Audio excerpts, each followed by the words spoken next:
Hello students. अब हम आज पढ़ेंगे क्लासिफिकेशन ऑफ बिजनेस एक्टिविटीज। देखिए, बिजनेस एक्टिविटीज तीन कैटेरिया में क्लासिफाई है। सबसे पहला है साइज, सेकंड है ओनरशिप, थर्ड है फंक्शंस। सबसे पहले क्लासिफिकेशन बेस्ड ऑन साइज देखते हैं। साइज के बेसिस पे बिजनेस दो पार्ट में डिवाइडेड है, that is large scale, small scale. India में स्मॉल स्केल उस इंडस्ट्री को बोला जाएगा जिसकी इन्वेस्टमेंट प्लांट एंड मशीनरी में 1 करोड़ रुपए से ज्यादा नहीं है। ये सेम लिमिट एंसिलरी यूनिट्स को भी अप्लाई किया जाएगा। All other industry units with investment और ऐसी इंडस्ट्री यूनिट जिनकी इन्वेस्टमेंट 1 करोड़ से ज्यादा है उसको लार्ज स्केल इंडस्ट्री बोला जाएगा। Example, iron and steel, cement, petrochemicals, ये सारी लार्ज स्केल इंडस्ट्रीज है। अब हम difference between small scale and large scale देखेंगे।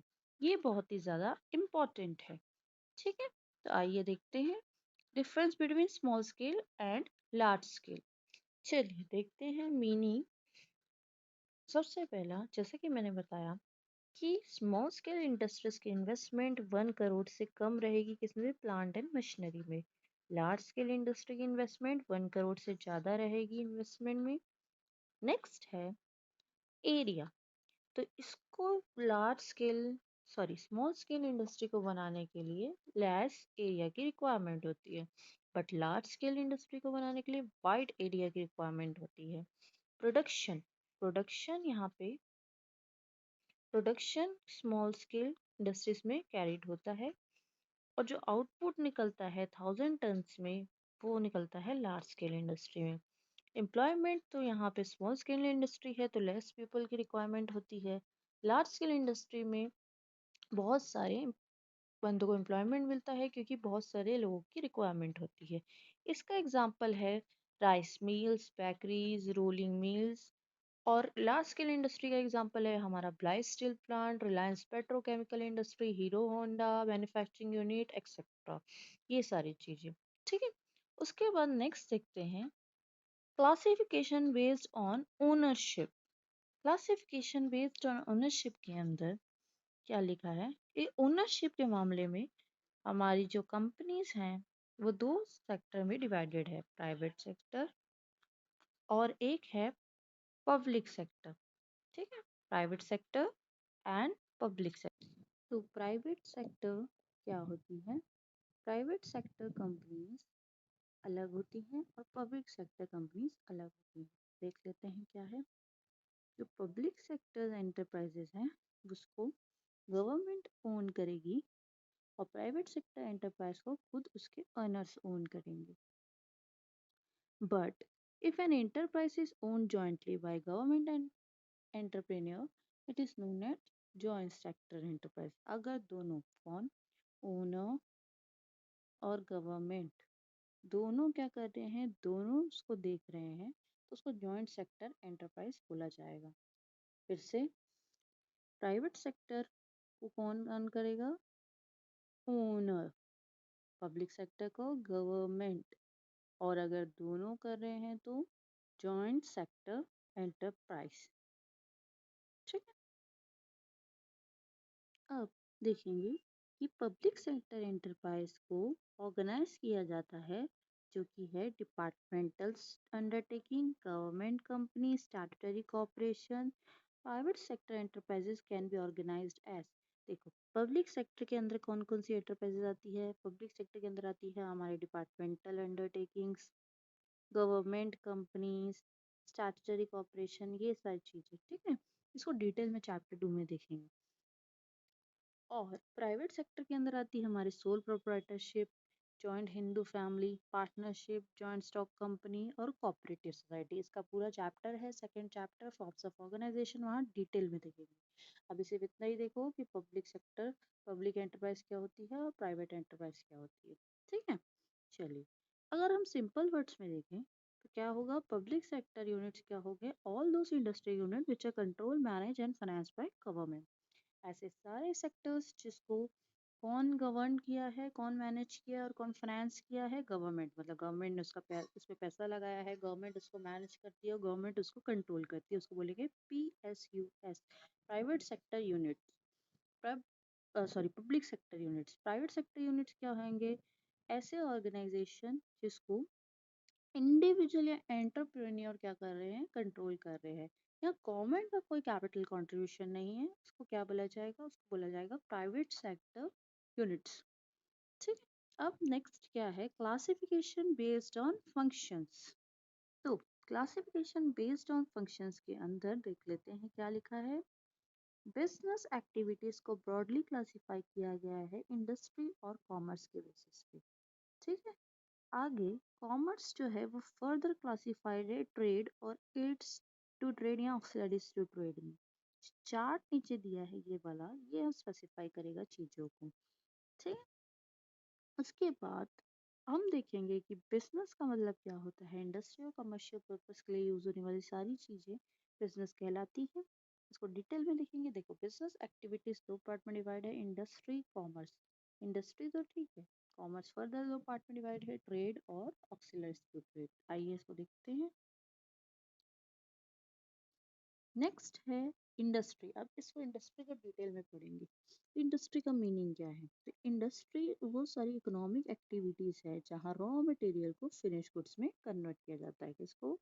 रॉ मटेरियल को फिनिश गुड्स में कन्वर्ट किया जाता है। जैसे फॉर एग्जांपल हम शुगर केन से शुगर बनाते हैं, तो शुगर केन क्या हुआ? हमारा रॉ मटेरियल हुआ। शुगर क्या हुई? हमारी फिनिश गुड्स। ठीक है। देखो क्या लिखा है। Industry includes all those economic activities where raw materials are converted into finished products and brought into sellable condition. In this way industry brings a change in shape। देखो इंडस्ट्री क्या करती है? साइज, शेप, यूटिलिटी सब में changes लाती है। Simple words में बोले तो इंडस्ट्री ऐसी प्लेस है जहाँ प्रोडक्शन होता है, जहाँ फॉर्म यूटिलिटी होती है। फॉर्म यूटिलिटी मतलब रॉ मटेरियल को फिनिश गुड्स में कन्वर्ट किया जाता है। ये बिजनेस एक्टिविटी का पार्ट है जो गुड्स को प्रोड्यूस करता है। इंडस्ट्री दो टाइप की होती है। एक होती है इंडस्ट्री दो टाइप के गुड्स प्रोड्यूस करती है। एक होता है प्रोड्यूसर्स गुड्स और एक होता है कंज्यूमर गुड्स। ठीक। दो टाइप के गुड्स प्रोड्यूस करती है इंडस्ट्री। एक होता है कंज्यूमर गुड्स, एक होता है प्रोड्यूसर गुड्स।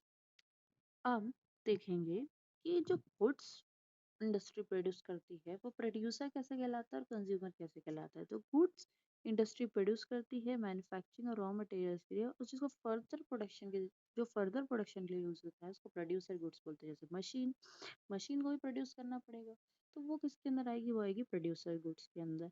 अब मशीन को यूज करके अगर हम कोई सामान बना रहे हैं, जैसे कि मान लो कोई सामान निकाल रहे हैं, जैसे कि मान लो क्लोथ्स वगैरह, तो वो क्या होंगे? वो गुड्स होंगे कंज्यूमर गुड्स।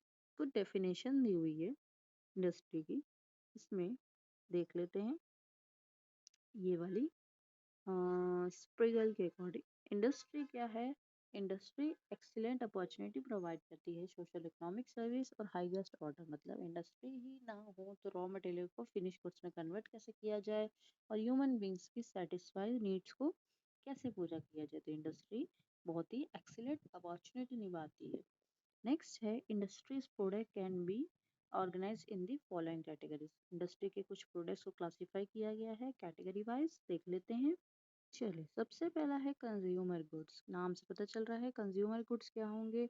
ऐसे गुड्स जो कंज्यूमर अल्टीमेट कंज्यूमर को कंज्यूम करते हैं, जो कंज्यूमर अल्टीमेटली कंज्यूम करते हैं, जैसे कि ऑयल, क्लोथ्स, टीवी, ये सारी चीजें। प्रोड्यूसर गुड्स क्या है? ऐसे गुड्स जो आगे फर्दर प्रोडक्शन में यूज होते हैं, जैसे कि मशीनरी हो गई, रॉ मटेरियल हो गया, इंटरमीडिएट गुड्स। ये गुड्स क्या होते हैं? There are certain goods which are produced by industry and which is used input for another industry। मतलब कोई इंडस्ट्री उसको प्रोड्यूस करती है और दूसरी इंडस्ट्री उसको एज अ इनपुट यूज करती है, उसको इंटरमीडिएट गुड्स बोलते हैं। जैसे कॉपर इंडस्ट्री एग्जांपल है इसका। Equipments of electricity, cable, wires, utensils are manufacture using copper. देखो कॉपर तो मैन्युफैक्चर कर कॉपर तो लेते हैं, कॉपर आता है कॉपर इंडस्ट्री से, लेकिन उस कॉपर को यूज करके क्या क्या करते हैं? कॉपर को यूज करके इलेक्ट्रिसिटी केबल्स बनती है, वायर्स बनती है, ये सारी चीजें। तो ऐसी चीजों ऐसी इंडस्ट्री को बोला जाएगा, सॉरी ऐसे गुड्स को बोला जाएगा इंटरमीडिएट गुड्स। अब टाइप्स ऑफ इंडस्ट्रीज दी हुई है। इंडस्ट्री दो पार्ट में डिवाइड है, प्राइमरी, सेकेंडरी। प्राइमरी के अंदर दो है एक्सट्रैक्टिव, जेनेटिक। सेकेंडरी के अंदर दो है मैन्युफैक्चरिंग, कंस्ट्रक्टिव। इसको डिटेल में देखेंगे, बहुत ही ज़्यादा इंपॉर्टेंट है, इसलिए ध्यान से देखिएगा कि ये क्या है। सबसे पहला है प्राइमरी इंडस्ट्री। प्राइमरी इंडस्ट्री का मतलब क्या होता है? ऐसी इंडस्ट्री जिसके अंदर एक्सट्रैक्शन, प्रोडक्शन, प्रोसेसिंग होती है नेचुरल रिसोर्सेज से। इसके अंदर दो आते हैं, एक्सट्रैक्टिव और जेनेटिक। देखते हैं एक्सट्रैक्टिव जेनेटिक क्या है। एक्सट्रैक्टिव इंडस्ट्रीज क्या होती है? वो इंडस्ट्रीज होती है जो मिनरल्स निकालती है नेचर से। ठीक है, ऐसी इंडस्ट्री जो क्या लिखा है, कमोडिटीज एक्सट्रैक्टेड फ्रॉम लैंड और एयर। जैसे एग्जांपल कोल। कोल हम कहाँ निकालते हैं? माइन से, फिश, सी से, ओशियन से, रिवर से। तो ऐसी इंडस्ट्री को एक्सट्रैक्टिव इंडस्ट्री बोला जाएगा। जेनेटिक इंडस्ट्री ऐसी इंडस्ट्री को बोला जाएगा हेरिडिटी। जेनेटिक का मतलब होता है हेरिडिटी। जैसे मान लो आपके पोल्ट्री फार्म है, वहाँ हेंस को यूज करके आप क्या करते हैं, चिक्स लेते हैं, हेंस को यूज करके एग्स लेते हैं, काऊ है उसका मिल्क निकालते हैं। ये सारी क्या, ये जेनेटिक इंडस्ट्री के अंदर आएगा। नेक्स्ट है सेकेंडरी इंडस्ट्री। सेकेंडरी इंडस्ट्री का मतलब क्या होता है? ये वो मटेरियल को यूज करके आगे बढ़ाती है जो प्राइमरी इंडस्ट्री बनाती है। ठीक है, एज अ प्राइमरी इंडस्ट्री को as a raw material use करती है। इसके अंदर दो है, मैन्युफैक्चरिंग और कंस्ट्रक्टिव। मैन्युफैक्चरिंग इंडस्ट्री क्या होती है? रॉ मटेरियल को सेमी फिनिश गुड्स में कन्वर्ट करती है। जैसे आयरन स्टील इंडस्ट्री हो गई, शुगर मिल्स हो गई, मशीन प्रोड्यूसिंग यूनिट्स हो गई, ये सारी चीजें। Constructive industry. कंस्ट्रक्टिव इंडस्ट्री नाम से पता चल रहा है, जो रोड, ब्रिज, डैम, कंस्ट्रक्शन है पूरा रिलेटेड है।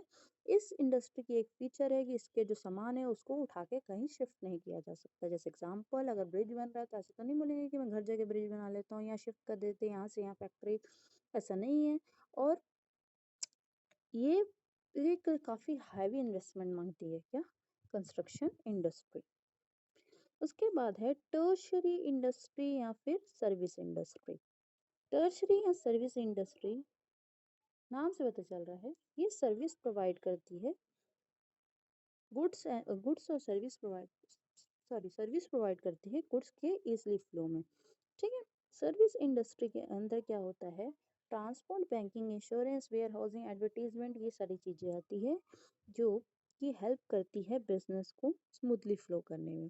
देखो क्या लिखा है, ट्रांसपोर्ट फैसिलिटी क्या करती है, गुड्स को एक जगह से दूसरी जगह पहुंचाती है। बैंकिंग फैसिलिटी क्या करती है, बिजनेसमैन को क्रेडिट फैसिलिटी देती है। इंश्योरेंस कंपनी क्या करती है, रिस्क वगैरह, फायर वगैरह, थेफ्ट वगैरह को करती है, रिकवर करती है। वेयर हाउसिंग क्या करता है, हमारे सामान को जब तक डेट नहीं आती तब तक स्टोर करके रखता है। एडवर्टीजमेंट, कंज्यूमर को इंफॉर्मेशन पहुंचाने के लिए हेल्प करता है। ये सारी चीजें क्या है, टर्शरी एंड सर्विस इंडस्ट्री। ठीक।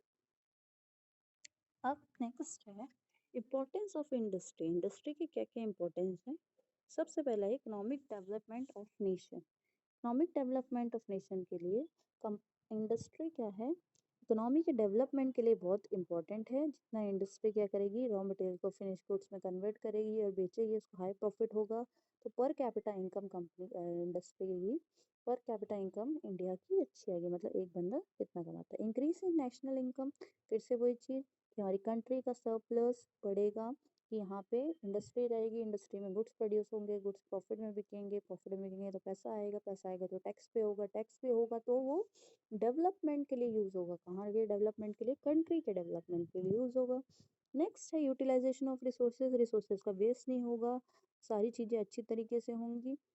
एम्प्लॉयमेंट अपॉर्चुनिटीज मिलेगी। लार्ज स्केल इंडस्ट्री अगर हम सेटअप करते हैं तो लोगों को काम मिलेगा, जो अनएम्प्लॉयड है वो आके काम करेंगे, को सैलरी मिलेगी, उनका लिविंग स्टैंडर्ड इंक्रीज होगा। नेक्स्ट है कैपिटल फॉर्मेशन। जो पर कैपिटा इनकम है, सेविंग्स, इन्वेस्टमेंट्स हैं, वो बढ़ेंगी। इंडस्ट्री जैसे जैसे इंडस्ट्री बढ़ते जाएगी, कैपिटल फॉर्मेशन इन कंट्री की हमारी ठीक होते जाएगी। Encouragement to research and develop, जैसे जैसे इंडस्ट्री बढ़ेगी, नए नए इन्वेंशंस होंगे, नए नए इनोवेशंस होंगे, है ना, चीप रेट पे गुड्स प्रोड्यूस होंगे, ये सारी चीज़ें होंगी। इंक्रीज इन ट्रेड, तो इंडस्ट्री, लार्ज स्केल इंडस्ट्री बढ़ेगी तो ट्रेडिंग एक्टिविटीज़ बढ़ेगी, उसके लिए और भी ज़्यादा हमारी बैंकिंग, इंश्योरेंस, ट्रांसपोर्टेशन, मार्केटिंग, ये सारी चीज़ें चाहिए होगी। तो ये क्या था, इंपॉर्टेंस ऑफ इंडस्ट्रीज। ठीक है, तो मैं, हाँ, आज हमने जो पढ़ा है इंडस्ट्रीज के बारे में, टाइप्स ऑफ इंडस्ट्रीज के बारे में, ये सारी चीज़ें। ठीक, एक बार फिर से देख लेते हैं।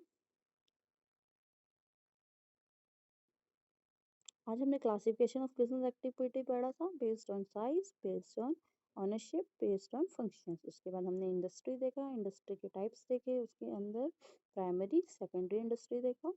उसके बाद टर्शरी इंडस्ट्री के बारे में मैंने बताया और लास्ट में है इंपॉर्टेंस ऑफ इंडस्ट्रीज। कल हम देखेंगे कॉमर्स, कॉमर्स के बारे में डिटेल में देखेंगे कल। तब तक के लिए thank you, bye bye, have a nice day.